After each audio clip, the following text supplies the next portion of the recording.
Hello, my fellow Hulk fans. It's Jerry Rasco, and I am here with you today to talk about another comic issue featuring the Incredible Hulk. First, of course, I want to thank everybody who's been a subscriber to the channel. We are continuing to grow, and that is all thanks to you. So thank you so much. Let me just remind everybody, if you're new here, we are pushing to try to get to 1,000 subscribers this year. It's a big goal, but I know that we can do it. And of course, you guys are the ones making it happen. So thank you for doing that. Now, when you subscribe, number one, it's completely free. You just click that subscribe button on YouTube and you're there. Number two, when you subscribe and we reach 1,000 subscribers, one member out of a random drawn member will be chosen, and you will win some original artwork. This is the Incredible Hulk by yours truly. Also, we have the Amazing Spider-Man, also by yours truly. This artwork right here will be given away to one lucky subscriber when we hit that 1,000 mark.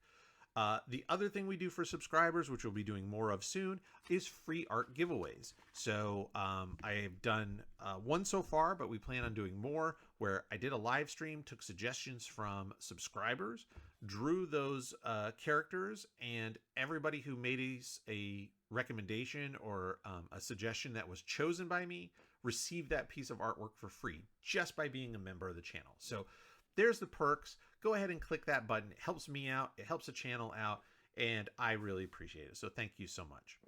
So if you're following along this series where I'm reviewing the Incredible Hulk, you know that at the previous episode, we looked at issue number 6, which was the last issue for the Incredible Hulk. The series was canceled after that. It means the sales weren't there, the fan response wasn't there, and so they canceled the regular series. If that's the case, what are we looking at today? Well, we know that the Hulk came back.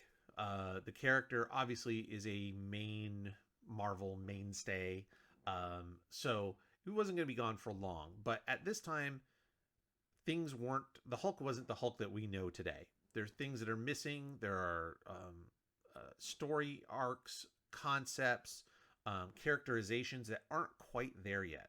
And so to work those things out, the Hulk was moved to a book called Tales to Astonish. So if you're not familiar with Tales to Astonish, this is a Silver Age Marvel book where you would have multiple stories of different Marvel characters that maybe didn't have their own solo books. So example, today we're going to look at Tales to Astonish number 60, and it features Giant Man and the Wasp in a story, and then also a second story with the Incredible Hulk. So this is a way to do a couple of things. It's a way to sort of workshop your characters without committing to an individual series every month. It's a way to pair up new artists, either somebody new coming on and you want to give them a tryout, or a new artist pairing to see how these penciler inkers or penciler artist colorists might work together.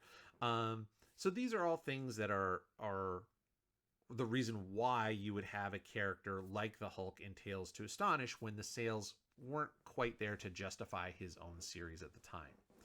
So that's what we're going to look at, and this is going to be going on for a little bit of our video series here, these sort of half book stories, and then eventually you'll see Tales to Astonish, the popularity of the Hulk grows, and to the point where Tales to Astonish just becomes the Incredible Hulk, and it picks up the numbering from Tales to Astonish. So if I'm not mistaken, I think it ends up being like number 100 ends up becoming essentially issue number 7 of the Incredible Hulk, right? But that's what we're going to look at today. Kind of an interesting point in history.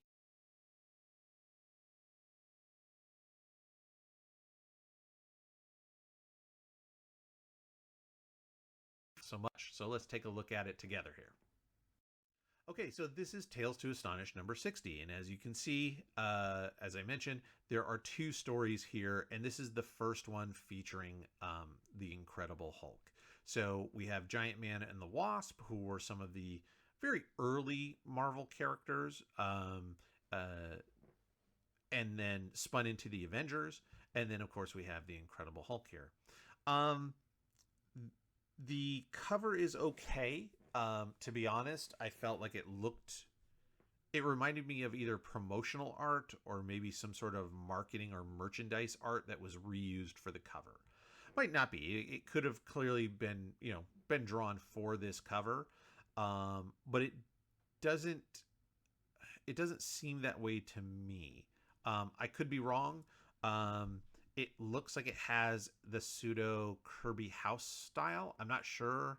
I'd have to do a little more research. This may be a reused Jack Kirby drawing for all I know. It has that appeal or that look to it to a degree. Um, but in any case, we are going to see a slightly different art team than we've seen before as we get to the book. So, cover's okay, nothing special about it. It's just introducing us to the characters. So, with multiple characters and multiple stories, this is not uncommon. You will see this sort of just a pinup type cover as opposed to the cover that's really going to emphasize the story. Or you'll see one character's story will feature on the cover and maybe just a blurb about the other one, and it'll often flip back and forth between the characters. So, but for first Hulk in A Tales to Astonish, it's okay. We'll get into the design or the portrayal of the Hulk here a little bit more. Not quite what we saw as we left issue number 6. Real quick, just as always, this is a PDF copy of the comic. And so you're going to see it look just like it was. All the ads, all the paper marks, the registration issues on the printing, the bleed on the newsprint. That's how it is. This particular book was printed back in... Sorry, I had an age here somewhere. 1964, I believe. Yeah, so the Indicia, this is from 1964. So to get an idea of the times. We're not going to look through this story here. This is Giant Man and the Wasp, drawn by Dick Ayers, inked by Paul Reinman. We're going to skip through this story because we want to get to the Hulk story. So here's our splash for the Hulk story. This one is something we have not seen before. Like I said, it's Stan Lee is still the writer. It says it's illustrated by Steve Ditko, and then it is inked by George Bell. George Bell was a pseudonym or a pen name for a gentleman named George Roussos. George Roussos was a artist who goes all the way back to the golden age of comics.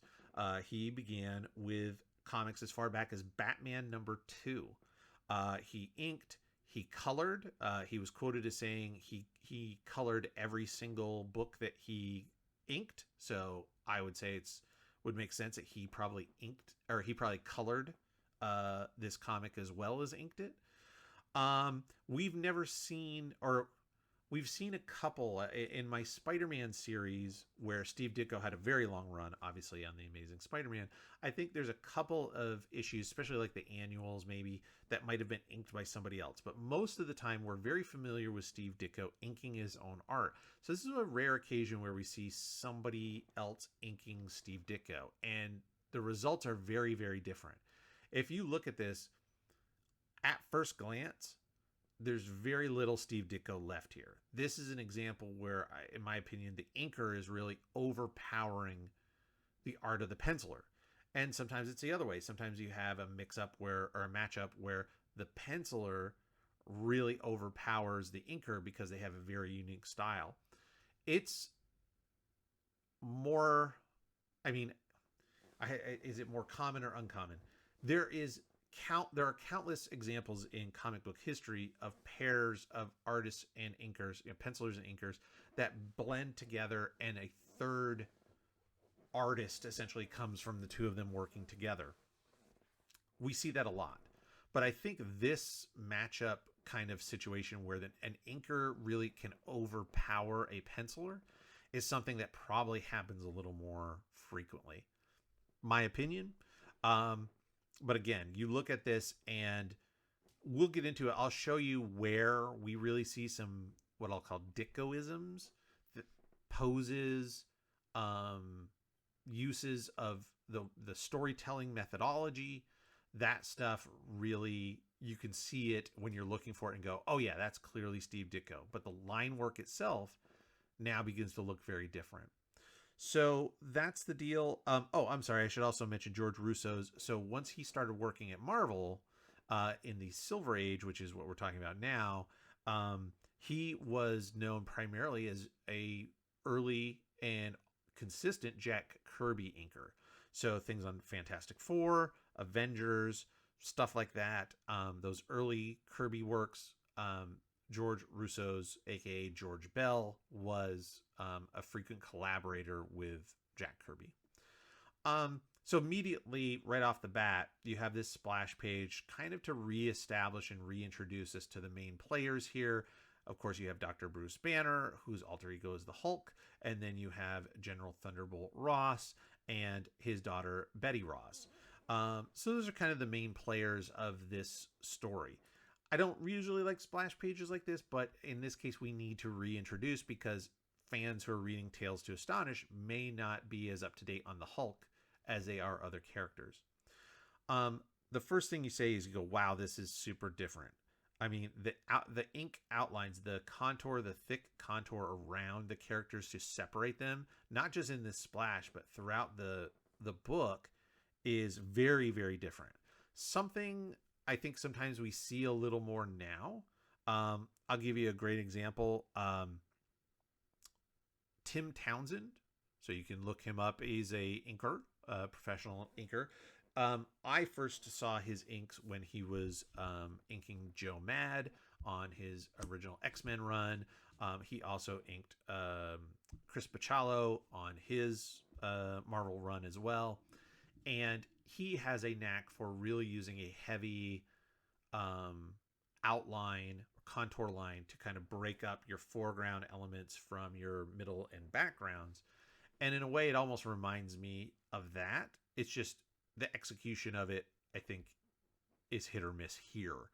But, I mean, everybody is really broken out with these lines. So we have the Hulk. The other thing here is because it is so different and the inking style is so different, and then we'll get into like Betty's face here. I mean, this does not look to me like a Ditko face. Like when you think of those early Spider-Man issues, and you could even go back to my playlist and look at my early Spider-Man episodes, when he has people like Betty Brant or Liz Allen, are characters that Spider-Man Peter Parker was dealing with when he was still in high school, drawn by Steve Ditko.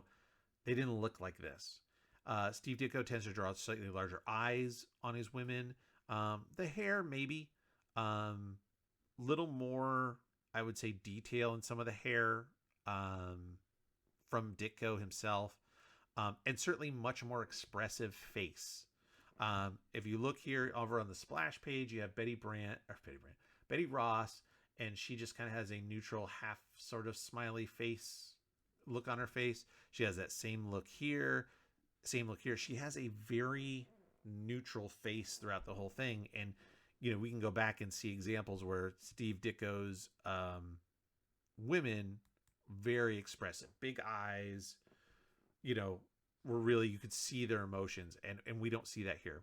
The point I'm making is it makes me wonder how much of this art is breakdowns by Steve Ditko, and then we say inks, but really it's finished drawings by the inker, George Roussos. So that's my speculation, is maybe that's the case, because if you just fill in the shape of the Hulk here and you tell him, hey, this is the Hulk, that might explain why this face is so different. So the one we just saw in the previous episode, they had really dialed in this sort of Frankenstein-y Hulk face. Very short nose, long upper lip, wider chin, which we have here, much flatter head, very dark around the eyes, to give him a little more monstrous look. This looks like a big green guy. Not a handsome guy. He's got a big head and big eyebrows, big forehead, but not so crazy where you're like, that's a monster. It's a big green guy. So again, makes me wonder if maybe Ditko did the layouts and George Roussos did finishes. We get back here to the Hulk changing. So the story starts with the Hulk changing in his cave hideout.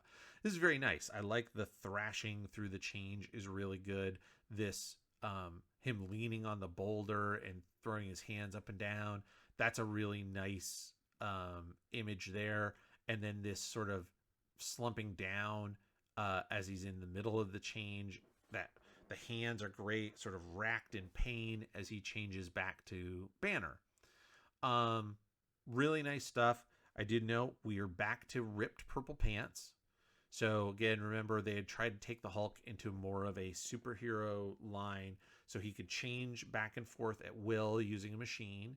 And when he knew he was going to change, he needed to change to the Hulk, he would put on these little purple shorts as opposed to ripping through his clothes. That's gone. We can see that there. We're back to the ripped purple pants. He is in the secret base, but we don't really mention it too much through the rest of the story. And big thing to note here, no Rick Jones. So Rick Jones is the teenager that Bruce Banner saved from the Gamma Bomb, which is how he got exposed and got turned into the Hulk. So Rick Jones has been a sidekick, a follow-along guy the whole story, to the point where sometimes Rick Jones is almost the main character in some of those early Hulk stories more than the Hulk. There's no Rick Jones here. So again, it looks like we're trying things out. What was the popularity problem with the Hulk? Was it we were aiming it towards teenagers and they didn't like the Hulk because they didn't want to read a story about Rick Jones, right? They want to read a story about teenagers, or they want to read a teen heroes, or they want to read a story about just heroes and villains that they can imagine.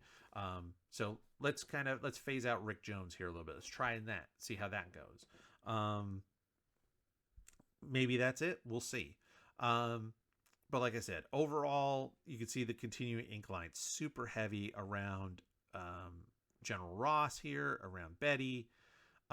It's an interesting technique. I like to use a thicker contour line in my own art when I have something very close to in the foreground compared to something in the background. I think it helps separate the foreground, middle ground, background. But maybe not always as thick as this. It gets to the point where the line work almost becomes or reminds me a little bit of coloring book lines.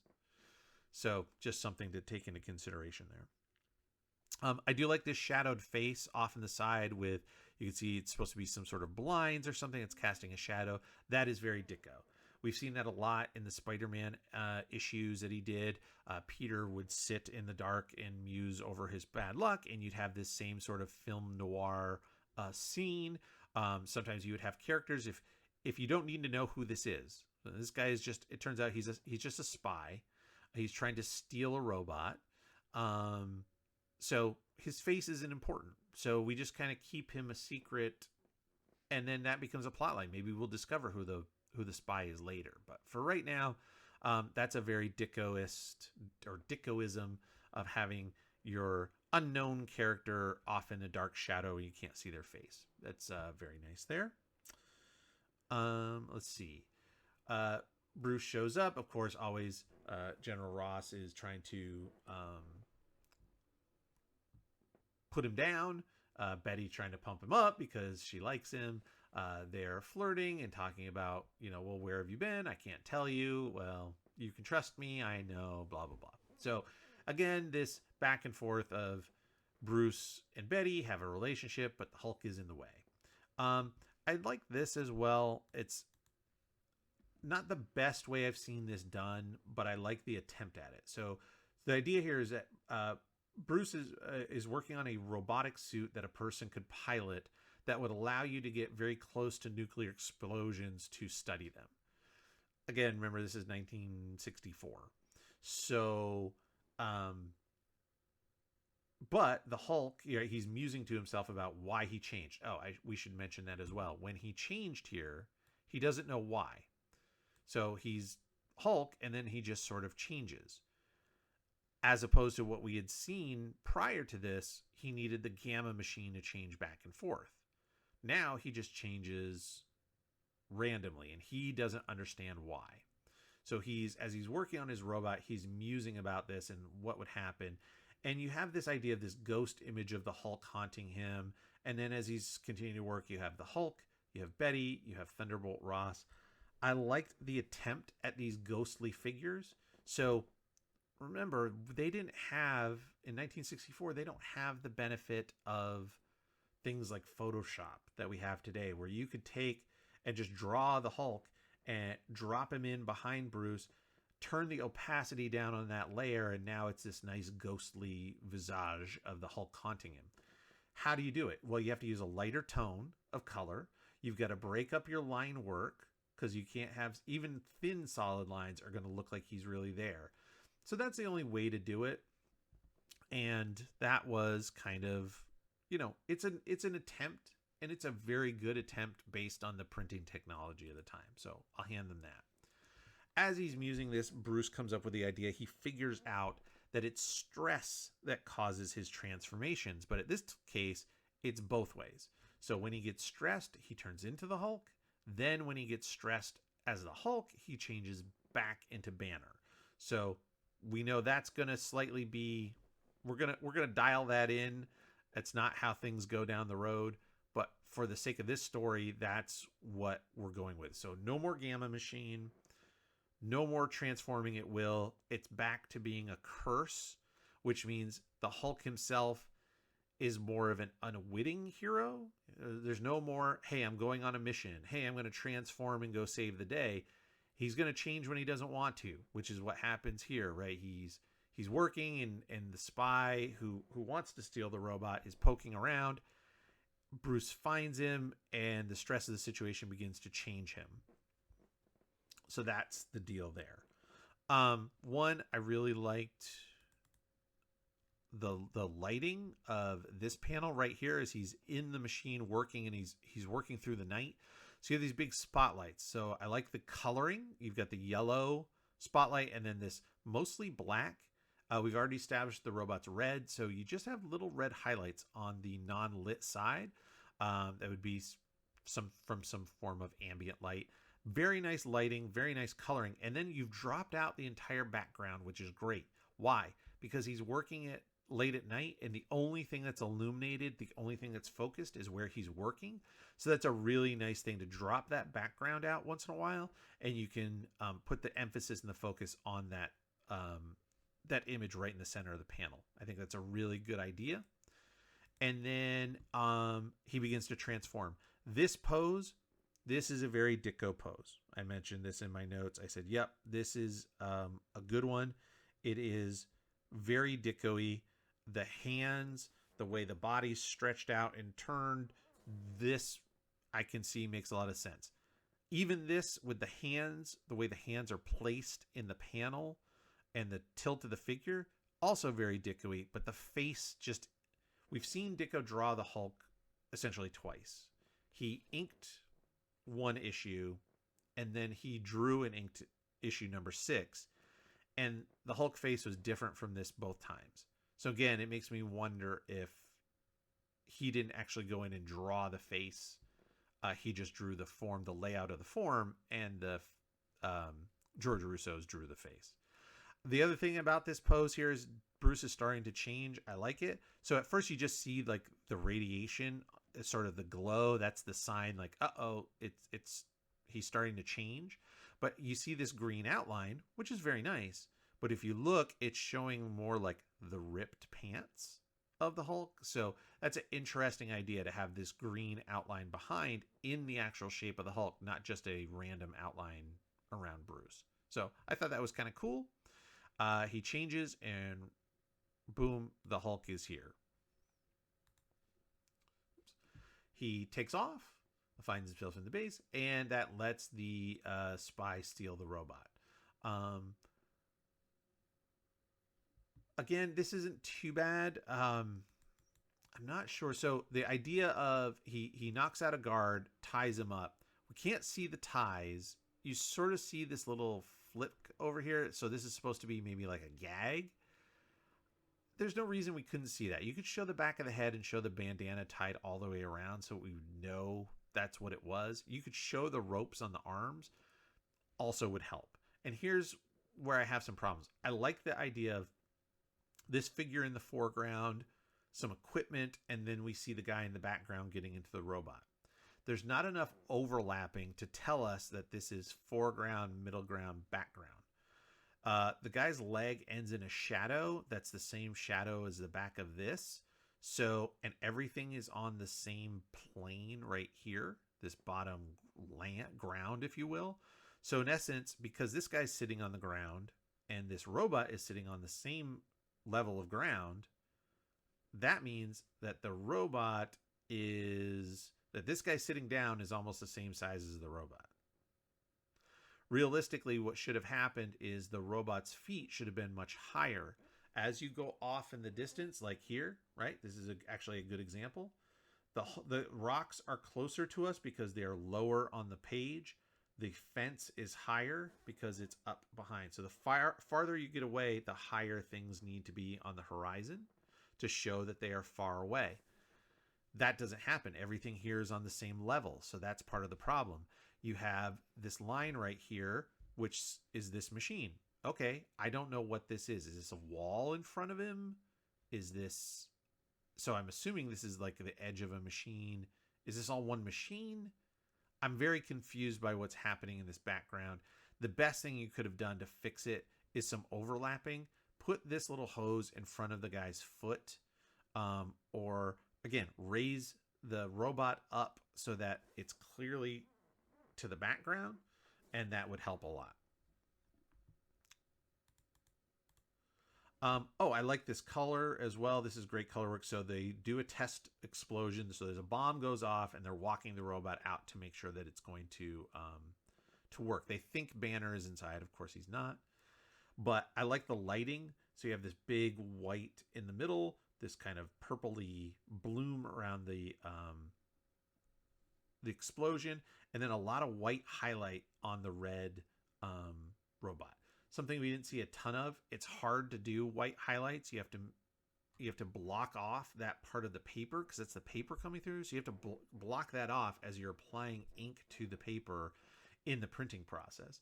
And it's not easy to get to do it or to make sure that it's consistent. So I applaud the effort of making this more dramatic lighting from this giant explosion. They realize... Well, so let's see here. They think it was Banner. So they found the guard who has been knocked out here, and which makes no sense. Okay. Banner is supposed to be test driving the robot. And then they go, okay, so he's walking off, must be Banner. It's not, it's a spy. You and I know it's a spy. Then they find this guy, they're like, hey, this guard got knocked out. And he's like, oh, Banner knocked me out. And they're like, he must be trying to steal the robot. He was supposed to be in the robot anyway. He wouldn't have to knock out the guard to get in the robot. He's supposed to be there. Makes no sense. And then you see here, like, so they want to stop the test, but it's too late. And you can see Betty saying, it's too late. But look, she just has this sort of wistfully half smile on her face. This is not the expressions that we're used to with Steve Ditko. If this was, 100% him, her eyes would be big, her hands might be near her face. Like, she would be so much more expressive than what we're seeing here. Anyway, the robot suit is doing its job. It is indestructible, it seems. They send out a remote control tank, and he destroys that in one punch. Ironic. So, and again, this is another thing. So look at the outline around the robot. No problem. You have a big, thick outline around the robot. But the robot is further away than the front of this tank cannon, right? So shouldn't this have the largest outline around it? It should, and it kind of doesn't. And it's not about lighting because the robot has a very dark line around the top. So it's not that it's trying to hint that it's a shadow. Like over here, the robot doesn't really have any shadows. Kind of lit in this, at least in these two panels, completely. Like there's no shading on it at all. And then there's the other thing. So here again, super dark, and you have a dark under the arm. Okay, if you want to use a dark line like that, sometimes that's a great way to do it. You would have a darker line away from the light source. So if the light's coming down from the sun, which we're assuming it is, makes sense. Have a darker line on the bottom. Problem is, again, this tank, now this part is closer to us, this gear and the stuff that he's breaking and the treads, that needs a darker outline around it to separate it out. And we don't have it. So the inking's inconsistent. It doesn't make sense from a visual standpoint sometimes about why some things have super dark outlines and some don't. The guy's trapped inside, but he doesn't care because this suit is awesome. Here's the Hulk. Now, again, so this is a good example. He's got a rock that's very close. He's looking around a boulder. The outline around the fingers makes perfect sense. Nice and thick, large lines, separate out, thinner lines behind us on the Hulk's face. Great. This is how you want to use your line weight. That makes a lot of sense. What we saw here, busting the tank, doesn't make a lot of sense. Let's see here. Yeah, I mentioned the Hulk looks like a guy. Just looks like a regular guy. No dark eyes. The nose is too long.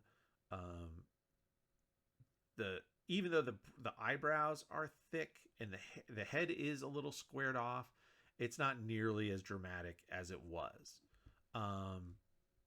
So again, you take away the green color, he's not a normal guy. He's not your everyday guy, but he could be, he doesn't look that different from early characters like, I'll give you a throwback reference.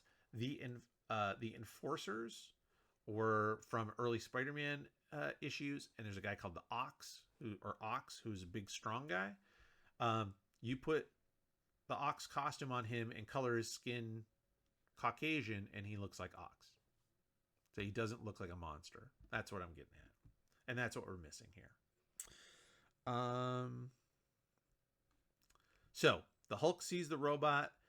Again, this is something to remember. They actually say it here. The Hulk never really understands that he and Banner are the same person. Now, we've seen in the earlier issues, they did. What Banner knew, the Hulk knew. And he knew because he was Banner. Because he would say things like, I don't want to change back into Banner. Now, it was still sort of individual characters, individual personalities, but they were aware of each other. Now it seems they're saying the Hulk and thinks Banner is a different person.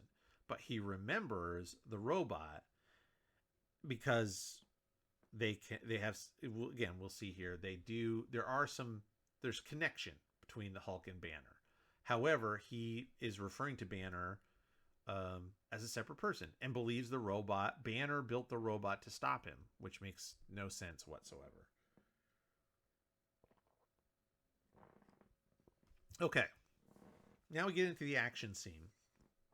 And the thing I put here throughout the rest of this issue, the action, because there's not much in the way of action, comes off extremely cartoony. And, thinking about it, I'm trying to figure out why. And there's a lot of things that I'm all speculating. This comic book is 62 years old. So I have no idea what anybody's, initial original thought process was. Could only speculate. I wonder is the art style trying to appeal to children, right? It has more cartoony style. It has more of a coloring book style. Is the action being, again, cartoony? You'll see what I mean in a minute or two here.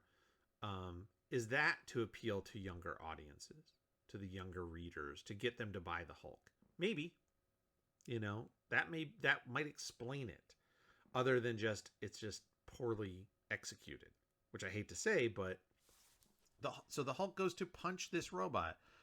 Look at this. This is not a Marvel punch. So I've done a video on how to draw comics the Marvel way, which I actually have. My mic is on it right this moment, and it shows you the way you draw an extreme motion of a punch. You want as much twist to your form. You want as much range between arms, head to hips. The more you separate your head from your hips on a figure, the more energy they have. That body is in motion. This body is not in motion. The feet off the ground, there's no power. He's just sort of hopping. It's like a video game pose, like before video games. He just sort of hops. You can imagine the Mario sound, right? Just in your head, boing, and him trying to punch this, and then he hops off, going ouch, ouch, ouch, because it's so tough. It hurt the Hulk's hand. That's when I say cartoony. I go, what are you? That's what I mean. The Hulk is able to knock the robot down by kicking it, and then he takes a giant boulder, smashes it over the top, and it doesn't do anything. So now, picks him up, throws him down, doesn't do anything. Now the Hulk is jumping up and down on the back of the robot. And all I could literally say in my notes was, what? What is this? Again, you want to talk about cartoony. This little Hulk going hopping up and down on the back of a robot. Are you crazy? What is this? Ridiculous. If you want to draw the Hulk trying to stomp down on something, it would be so easy to do, right? We draw him leaping in the air and coming down, foot first, smashing. I mean, super easy. You could do it with a lot of power, a lot of drama, and just instead we get a crouched Hulk slightly off the figure. That's how you know he's jumping, and these thin little motion lines. That is as Tom and Jerry as you get.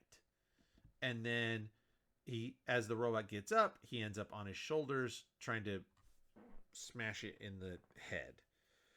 Wow. And then, of course, as we mentioned, the stress not only turns Banner into the Hulk, it turns the Hulk back into Banner. So now the stress level's reaching heights, and he's starting to change. But again, this contradicts things. We just said the Hulk, they said it in writing, the Hulk never clearly comprehends the truth, the fact that he and Bruce Banner are one and the same. But when the feeling overcomes him, he's like, oh no, I'm changing back into Banner. So he knows. That doesn't work. So as it's happening, he knows he has to get away, so he falls off the robot, and the robot then kicks him and knocks him down a hill. The actual figure work here of him falling down the hill is actually really good. You have that bounce, like so he's off the ground, like he's bouncing. There's dust clouds. The turn of, one leg this way, the other leg, you see the bottom of the feet, the way the arms are. This figure actually has a sense and a feeling like it is falling and bouncing down a cliff. That actually I like a lot. And even the dark outlines really work for me because you have this shadow underneath. So having dark outlines on the bottom, I'd like to have a little thinner line on this top leg then, if the light's coming from above and casting a shadow below. Just keep the dark contour lines on the bottom, and it's reflecting your lighting, and your line weight works there instead of being all over the place. Like, why is this leg, the top of the contour of the leg, so thick when that's the light, that's the where the light's hitting it, but you don't have that same dark on the foot or on this foot or on this hand? So it's just not consistent. That's my problems with it. They find Banner after he's changed, and here he is. He has no shirt on. He has ripped purple pants, and nobody says a word about it. They're just like, oh, you had the robot, and you stole it, you fought off the Hulk, and then you stashed it somewhere. Where is it? And they're like, no, that's not the case. It doesn't make any sense.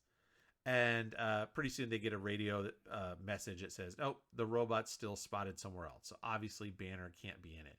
But how does somebody get to be a general in the army and be this dumb?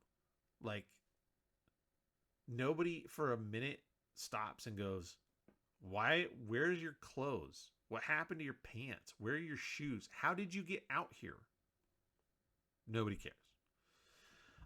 Bruce has a slight reminder, so he has a visual recollection of from the Hulk's point of view of fighting the robot. But of course, Banner realizes, oh, maybe I built something even the Hulk can't stop. So his solution is, I'll build a tougher robot than robot number one to defeat it. And they're like, nope, never mind, we're out of here. And of course, General Ross threatens to, I guess, fire him, even though he's not in the military. And he and Bruce and Betty are, don't worry, it's going to be great. Everything's fine. And of course, both of them thinking to themselves about how Bruce loves Betty, but the Hulk is in the way. Betty loves Bruce, but thinks that he's more involved in other things and doesn't care about her. So crazy mix match heart stories, ships passing in the night, missing each other. And then you have this big thing at the end, which is a very Ditko-ish ending. I've seen this a lot in the Spidey issues that he did, where he'd end and have like a little montage. So you get your main players, you got some dialogue explaining like, well, what's the cliffhanger? What's going to happen? The robot's on the loose. The general's trying to get Bruce fired. The Hulk can't defeat the robot. What's going to happen? And so you have these question marks and you leave it as is at the end of the story. So the wrap up here, very Ditko-y, like I said. And last thing, I thought this was an interesting attempt, again, at a visual concept of how would Bruce remember what it's like to be the Hulk. So seeing the Hulk hands, that point of view of the hands and the robot and this sort of wavy purple haze around it, I thought it's an interesting idea. So that's the end of the story here. We get to the end of the book, and that's it. So we're going to cut back over to the desk and wrap things. So that's Tales to Astonish number 60 from 1964. It's rough. We start to see some things from a story standpoint that we're familiar with the Hulk. Changing due to stresses, chemical, so emotional stresses release chemicals in the body, which trigger the gamma radiation to transform him. That we know. So that ends up being, sticking. The fact that it is also how he transforms back into Banner, obviously that part goes away. The ripped purple pants stay for a really, really, really long time, become iconic. But there's things that don't stick. Certainly the art style here, this pairing of Steve Ditko and George Roussos, far from my favorite. I think it's pretty clear, I've gone on record, for the most part, if a penciler can ink their own work, that's almost always the best version of them. There are a few exceptions to that rule. There are some great inkers who bring the best out of pencilers, but in this case, I don't think that's there. I don't think George Roussos is the best inker for Steve Ditko and what he can bring to the table himself. But we've also talked about the partnership of penciler to inker sometimes is about necessity. What else are you working on? How many books are you doing? How many covers are you drawing? How many other things are you doing on a regular basis? You don't always have time to pencil and ink a full story. So this might be something that Steve Ditko could have kind of knocked out these breakdowns really quickly, and then given them to George to finish, while then Steve went and worked on other books like Spider-Man. So anyway, that's the case. In terms of my rating, I'm going to give this a 5 out of 10. Story's not there yet. I'm not really thrown. It doesn't. If you never learn who the spy is who stole the robot and how the Hulk defeats the robot, you can move on to the next storyline. You're going to be okay. Again, talked a ton about the inking and the art. But we'll come back again. We'll see.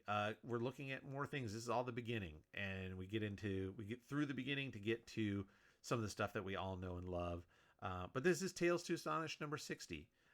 If you haven't seen it, chances are good you probably haven't. Certainly, if you're my age, if you're a Gen Xer or younger, you probably have never heard or seen this. So if you're a comic fan, it's a little piece of history for you. I hope you liked it. Again, don't forget to subscribe to the channel so that you can be in the drawing to win free artwork. 2 pieces of free artwork just by subscribing to the channel. We have more things coming up. I'm working on getting more of these review series up with different books. So keep your eyes out. Hit that subscribe button. Join us here in the community that we're building. Thank you so much, and I'll see you here next week with more Incredible Hulk. Thanks.